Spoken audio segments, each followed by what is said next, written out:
नमस्कार। आज पढ़ेंगे हम लोग विधा। अंग्रेजी शब्द जीनर का साधारण अर्थ, प्रकार, किस्म, वर्ग, श्रेणी।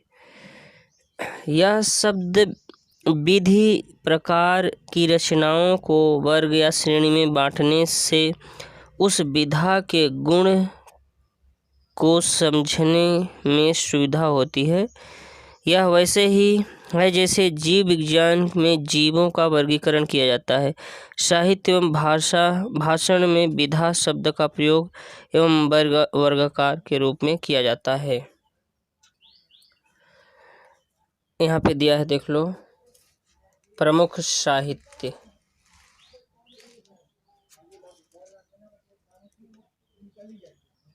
प्रमुख साहित्य विधाएं दी है ना। कविता, कहानी और एकांकी। एकांकी के बाद है प्रहसन यानी कॉमेडी, आलोचना, डायरी, आत्मकथा, व्यंग, लघु कथा, उपन्यास, नाटक, निबंध, रिपोर्ताज, जीवनी, संस्मरण। कितने हैं? 1 2 3 4 5 6 7 8 9 10 11 12 13 14 15। टोटल 15 ठे है। इसके अलावा और कुछ नहीं बचा है। इसके अलावा विधा में कुछ नहीं होता है। तो कवि यहाँ से ले लो। टोटल अपना कितना है? 15 है। देखो, कविता तो आप लोग जानते नहीं हो। कविता हो गया। कहानी यानी पढ़ना। एकांकी यानी एकांक में। प्रहसन यानी कॉमेडी, हंसाना, आलोचना यानी किसी चीज़ का अच्छे तरह से देखकर वर्णन करना, विवरण करना, उसका दोहराना। डायरी यानी दिनचर्या, उसमें अपना लिख कर रोज की हाजिरी जैसी होती है, दिनचर्या होता है, रोज कोई काम करना, उसमें डायरी बनाकर लिखना। आत्मा कथा, अपने आत्मा से सोच विचार के कथा को लिखना। व्यंग का मतलब जानते हो, किसी को व्यंग करना, व्यंगात्मक बात बोल देना। लघु कथा यानी छोटी कथाओं को लिखना। उपन्यास यानी किसी जीवन का एक पक्ष का अच्छे तरह से लिखना। नाटक यानी उपन्यास पूरा होता है। नाटक यानी एक कोई जैसे राम की लीला करना एक नाटक होता है। निबंध तो जानते नहीं हो, किसी चीज़ पर निबंध लिख देना। रिपोर्ताज, फिर से किसी वस्तु को अच्छे करके उसका वर्णन कर देना। जीवनी यानी किसी व्यक्ति के संपूर्ण जीवन का वर्णन। संस्मरण यानी अपने आत्मकथा से याद करके लिखना ही संस्मरण कहलाता है।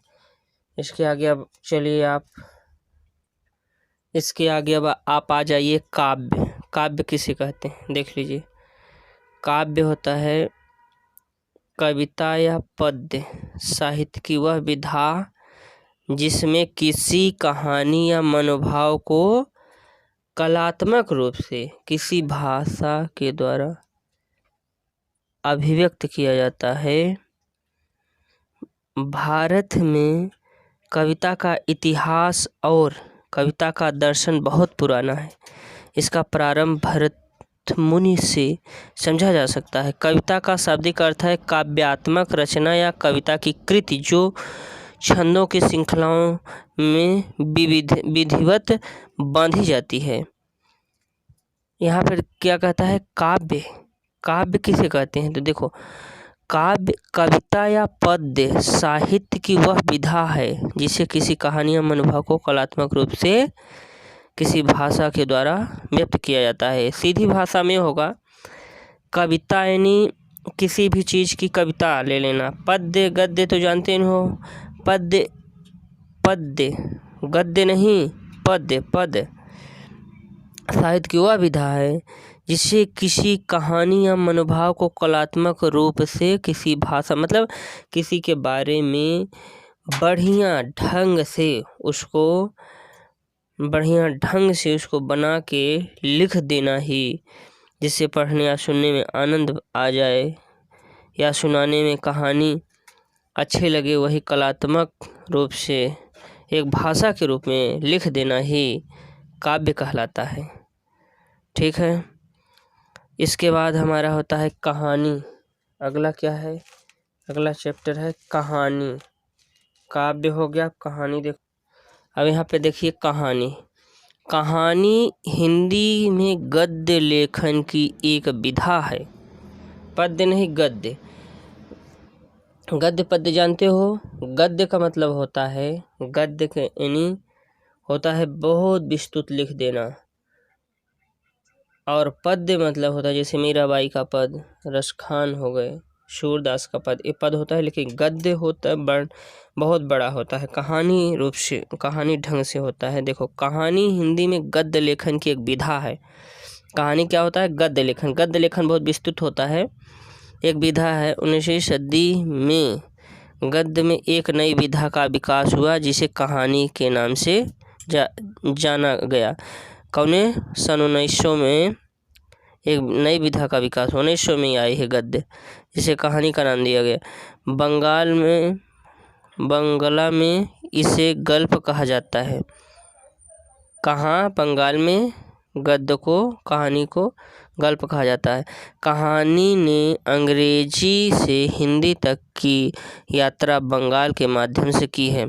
कहानी, गद्य, कथा साहित्य का एक अत्यंत भेद तथा उपन्यास से भी अधिक लोकप्रिय साहित्य का रूप है। मनुष्य के जन्म के साथ ही साथ कहानी का भी जन्म हुआ है, और कहानी कहना तथा सुनना मानव का आदिम स्वभाव बन गया है। देखो, जब मनुष्य का जन्म होता है तब कहानी तो वो बताता ही है।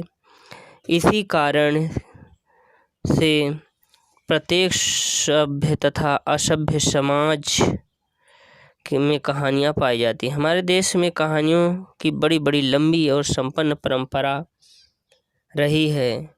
वेदों, उपनिषदों तथा ब्राह्मणों में वर्णित यम, यमी, पूर्वा, उर्वशी, सौपड़ी, कद्रवा और सत्यकुमार, नारद, ये सभी में गंगावतरण, सिंह, नर्स, याद, शकुंतला, नल, दमयंती जैसे आख्यान कहानी के प्राचीन रूप है। ये देख लो। यदि यह वीडियो अच्छी लगेगी तो सब्सक्राइब जरूर कर लेना, क्योंकि ये मैं अपने से बुक लिखा हूँ, और आप लोगों को यदि चाहिए तो नंबर पर फ़ोन करिएगा, मैं दिलवा दूंगा। प्लस इसके साथ ही चैनल सब्सक्राइब जरूर कर लेना। दामोदरगढ़ रीवा के नाम से हमारा चैनल है।